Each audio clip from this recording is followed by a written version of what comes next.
आप सभी को नमस्कार। YouTube channel UP success point में आप सभी का स्वागत है। जैसा कि 8,831 पदों पर आपकी एएनएम भर्ती का फाइनल रिजल्ट पिछले 10-12 दिनों पहले घोषित हो ही चुका है और जिन अभ्यर्थियों का इस रिजल्ट में फाइनल सिलेक्शन हुआ है वे स्वाभाविक रूप से आज फील गुड महसूस कर रहे होंगे, क्योंकि गवर्नमेंट एम्प्लॉय होने की एक अलग ही खुशी होती है, एक अलग आनंद होता है। कारण ये कि जॉब सिक्योरिटी के साथ साथ इसमें एक अच्छा खासा और सम्मानजनक वेतन भी मिलने लगता है। सामाजिक प्रतिष्ठा में तो अपने आप वृद्धि हो जाती है। तो ये सारी खूबियाँ होती हैं एक गवर्नमेंट एम्प्लॉय होने में।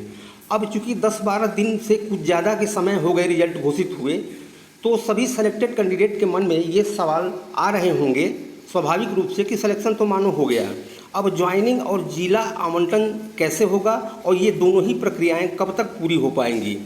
इसी के साथ साथ एक सवाल है उन कैंडिडेटों के बारे में जिनका रिजल्ट प्रोविजनल में है और जिनके डॉक्यूमेंट्स में जो भी कमियां आयोग के स्तर से चिन्हित की गई हैं उनका फिर से डॉक्यूमेंट्स वेरिफिकेशन होना है। तो इसके बारे में आयोग कब तक निर्णय लेने वाला है और कब इस संबंध में उसके द्वारा नोटिस जारी किया जाएगा, ये भी अपने आप में एक बड़ा सवाल है।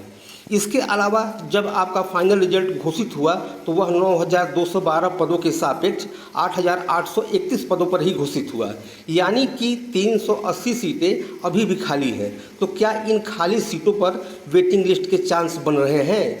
ये एक अलग प्रकार का सवाल है जिस पर भी हम लोग आगे चर्चा करेंगे। एक और महत्वपूर्ण प्रश्न यह है कि पेट का एग्ज़ाम जो किसी तरह इस साल के अंत तक हो ही जाएगा के बाद परमानेंट एनएम की वैकेंसी आने की संभावना बन रही है, और यदि आती भी है तो ये वैकेंसी कितने पदों पर आ सकती है। तो ये कुछ सवाल हैं जिनको एक एक करके हम जानने और समझने की कोशिश करेंगे।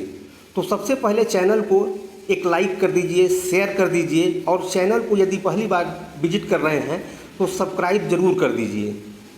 अब आते हैं सवालों पे। पहला सवाल यह है कि इस भर्ती में सिलेक्शन तो मानो हो गया, पर जिला आवंटन और ज्वाइनिंग की प्रक्रिया कैसे और कब तक पूरी हो पाएगी। जैसा कि निदेशालय के स्तर से जो सूचनाएं मिल रही हैं उसके अनुसार डिस्ट्रिक्ट आवंटन के लिए आपसे कम से कम 3 डिस्ट्रिक्ट का चॉइस मांगा जाएगा और आपकी डिस्ट्रिक्ट चॉइस और मेरिट पोजीशन के अनुसार डिस्ट्रिक्ट आवंटन की लिस्ट निदेशालय के स्तर से जारी की जाएगी।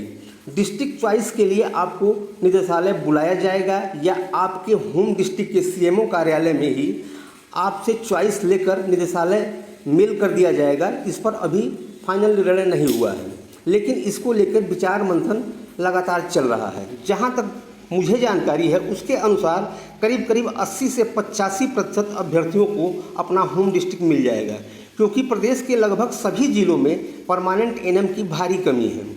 2 जिलों के 7-8 ब्लॉकों को तो मैं व्यक्तिगत रूप से जानता हूं, जहां उपकेंद्रों की संख्या की तुलना में आधे से भी ज़्यादा में परमानेंट एनएम नहीं है। करीब ज़्यादातर ब्लॉकों की भी कमोबेश यही स्थिति है।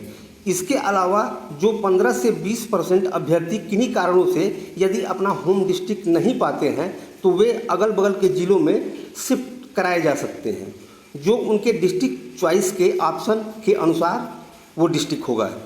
इसके बाद अब आपकी ज्वाइनिंग की बारी आती है। तो इस संबंध में निदेशालय स्तर से जारी होने वाली लिस्ट के अनुसार आवंटित जनपद में आपको सीएमओ कार्यालय में ज्वाइन करना होगा और उसके बाद वहां से ब्लॉक स्तरीय सामुदायिक स्वास्थ्य केंद्र का आवंटन किया जाएगा, जहां पर आप अपने योगदान की सूचना देंगी और फिर अंत में आपको अपने पद से संबंधित दायित्वों को पूरा करने के लिए किसी उपकेंद्र या हेल्थ एंड वेलनेस सेंटर पर आपको भेजा जाएगा। लेकिन अभी डिस्ट्रिक्ट अलॉटमेंट और ज्वाइनिंग प्रक्रिया में थोड़ा विलंब होगा। कारण ये कि जब तक प्रोविजनल अभ्यर्थियों के डॉक्यूमेंट संबंधी आयोग द्वारा चिन्हित कमी को रिचेक करके दूर नहीं कर लिया जाएगा, तब तक पूरी लिस्ट आयोग की तरफ से निदेशालय को नहीं भेजा जाएगा, क्योंकि पूरी लिस्ट भी एक साथ भेजे जाने की सूचना प्राप्त हो रही है। जब निदेशालय को आयोग की तरफ से लिस्ट मिल जाएगी तभी जिला आवंटन और ज्वाइनिंग की प्रक्रिया पर काम शुरू हो पाएगा। जैसा कि आप जानते ही हैं कि 21 अगस्त को वन विभाग से संबंधित पदों पर परीक्षा होने वाली है।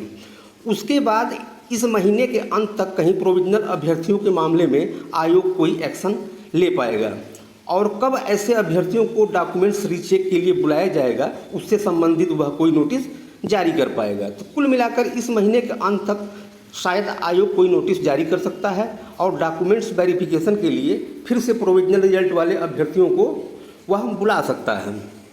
और जो कमियां पाई जाएंगी उनको दूर करने के लिए अभ्यर्थियों को कुछ दिन का समय भी दिया जा सकता है, क्योंकि कैंडिडेट को तो ये पता नहीं है कि उसके डॉक्यूमेंट्स में आयोग ने क्या कमी पाया है।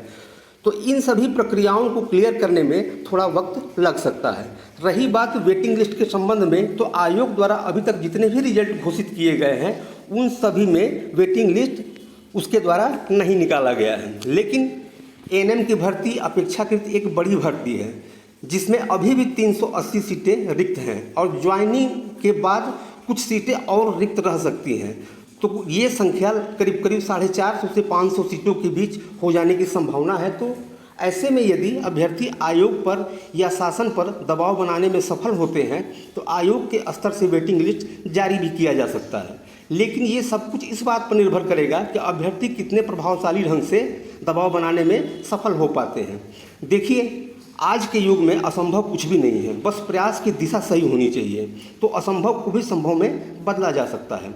और अंत में नए पेट का एग्ज़ाम इस वर्ष के अंत तक हो ही जाएगा। तो ऐसे में निदेशालय स्तर से जो सूचना मिल रही है उसके अनुसार अगले साल फरवरी या मार्च तक लगभग 4000 सीटों पर नई परमानेंट एएनएम की वैकेंसी आने की संभावना बन रही है, ताकि नए पेट के बाद जो अभ्यर्थी इसके लिए एलिजिबल होंगे उनको जो है इस परीक्षा में बैठने का मौका मिल सके। हालांकि एक अच्छी संख्या में सीनियर एएनएम प्रमोट होकर एलएचबी बनने वाली है, जिसकी लिस्ट भी बहुत जल्दी जारी होने वाली है। अगर इनकी संख्या को भी एएनएम की वर्तमान रिक्त सीटों में जोड़ देने के लिए शासन से अनुमति मिल जाती है तो ये जो आने वाली नई वैकेंसी होगी करीब करीब 5000 सीटों पर निकल सकती है। लेकिन इस बार संघर्ष पिछली भर्ती की तुलना में अपेक्षाकृत ज़्यादा रहने की संभावना है। तो आज के अपडेट्स में, आज की जानकारी में बस इतना ही। बहुत बहुत धन्यवाद आप सभी को। नमस्कार।